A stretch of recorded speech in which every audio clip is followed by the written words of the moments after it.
अध्याय स्वास्थ्य एवं रोग। तो इस अध्याय का हम लोग दीर्घ उत्तरीय प्रश्न, ये रहा दीर्घ उत्तरीय प्रश्न जिसकी कुल संख्या है 1 से लेके 4 तक। यहाँ पे प्रश्न क्रमांक पहला इस प्रकार है, अच्छे स्वास्थ्य की मूल शर्तें क्या हैं। तो इसका मतलब ये हुआ कि अगर हमें अच्छा स्वास्थ्य चाहिए तो कौन कौन से हमें शर्त अपनाना होगा। तो आपको इस तरीके से लिखना है, अच्छे स्वास्थ्य की मूल शर्तें निम्नलिखित है। पहला है संतुलित आहार। तो इसी क्रम में बहुत सारे हैं, तो सबके बारे में हमें लिखना होगा क्योंकि ये लॉन्ग क्वेश्चन आंसर है। संतुलित आहार अर्थात ऐसा आहार जिनमें सभी पोषक तत्व जैसे कार्बोहाइड्रेट, वसा, प्रोटीन, खनिज और विटामिन्स समुचित मात्रा में उपलब्ध हो, जिसके सेवन से बीमारियां नहीं होती, बीमारियों को ये रोकते हैं। तो पहला हो जाता है संतुलित आहार। दूसरा हो जाता है क्या, व्यक्तिगत एवं घरेलू स्वास्थ्य। व्यक्तिगत मतलब अपना पर्सनल स्वास्थ्य, साफ़ सफाई, हाथों की साफ़ सफाई, दांतों की साफ़ सफाई, स्नान करना। घरेलू स्वास्थ्य मतलब हमारे आसपास जहां हम रहते हैं वहाँ गंदगी ना फैलाना। व्यक्तिगत एवं घरेलू स्वास्थ्य ये बातें इसके बारे में लिखना होगा, ये शर्त हो गई। दूसरा, व्यक्तिगत और घरेलू स्तरों पर स्वच्छता भी स्वस्थ रहने की महत्वपूर्ण मूल शर्तों में से एक है। हमें प्रतिदिन स्नान करनी चाहिए, साफ़ कपड़े पहनना चाहिए, ठीक है। और इसके बारे में थोड़ा सा आपको लिखना है। इसके बाद प्रतिदिन क्या करना चाहिए, दांतों की सफाई करनी चाहिए, बढ़े हुए नाखून को काटना चाहिए। ये सारे व्यक्तिगत स्वास्थ्य में आ जाते हैं। इसके बाद हम घरेलू स्वास्थ्य के बारे में लिखेंगे। इसके बाद आपको लिखना है, ये सारे घरेलू स्वास्थ्य में आ जाएंगे। इसके बाद जो तीसरा शर्त है, स्वच्छ भोजन एवं जल। भोजन जो होना चाहिए वो स्वच्छ होना चाहिए और जल भी स्वच्छ होना चाहिए। तो इसके बारे में आपको लिखना है, भोजन के बारे में और यहाँ पे जल के बारे में, ठीक है।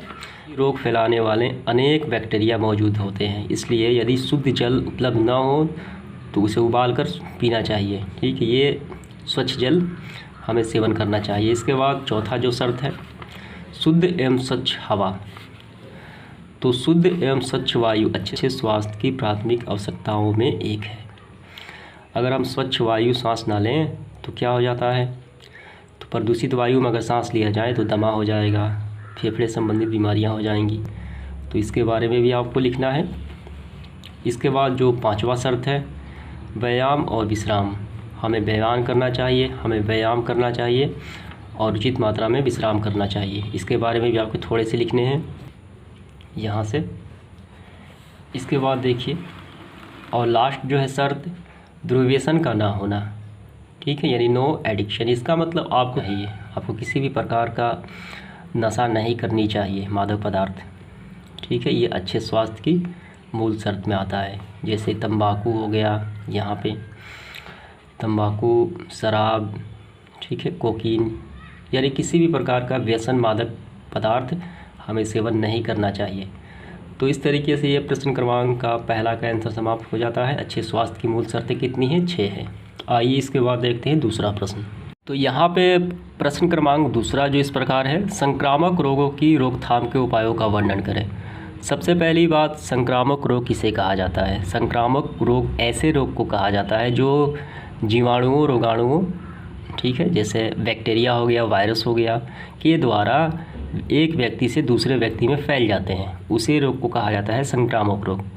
अभी फ़िलहाल में कोविड-19 जो चल रहा है ये संक्रामक रोग ही हैं। अन्य बहुत सारे रोग होते हैं जो एक व्यक्ति से दूसरे व्यक्ति में बैक्टीरिया या वायरस के माध्यम से फैल जाते हैं। तो ऐसे रोगों को रोकथाम के क्या उपाय करनी चाहिए।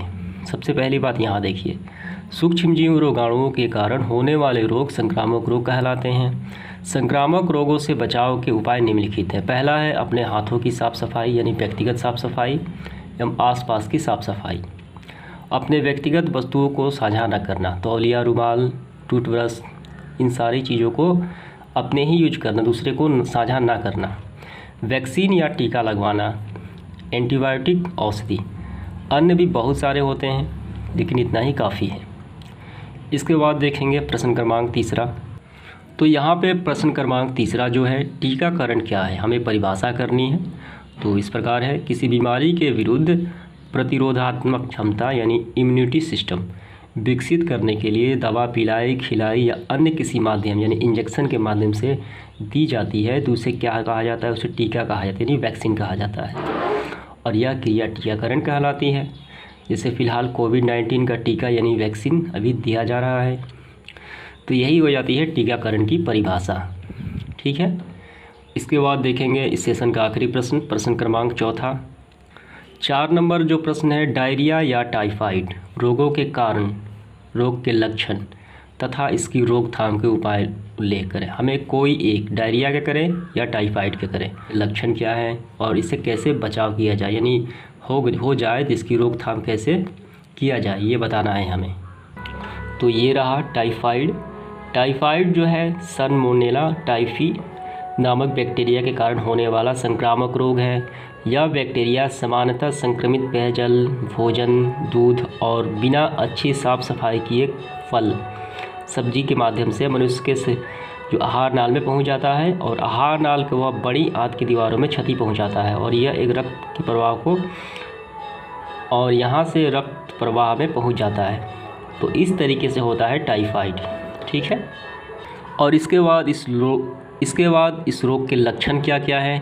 तेज़ बुखार, कमजोरी, सिर दर्द, ये सारे इस रोग के लक्षण हो जाते हैं। और इसकी रोकथाम कैसे करनी चाहिए ये भी हमें बताना है इस प्रश्न में। तो ये रहा, ठीक है, ये आपको लिख लेना है। इस रोग को फैलने से रोकने के लिए सभी व्यक्तियों को स्वच्छता के महत्व का ज्ञान अत्यंत ज़रूरी है। ठीक है, ये सारे आपको लिखने हैं।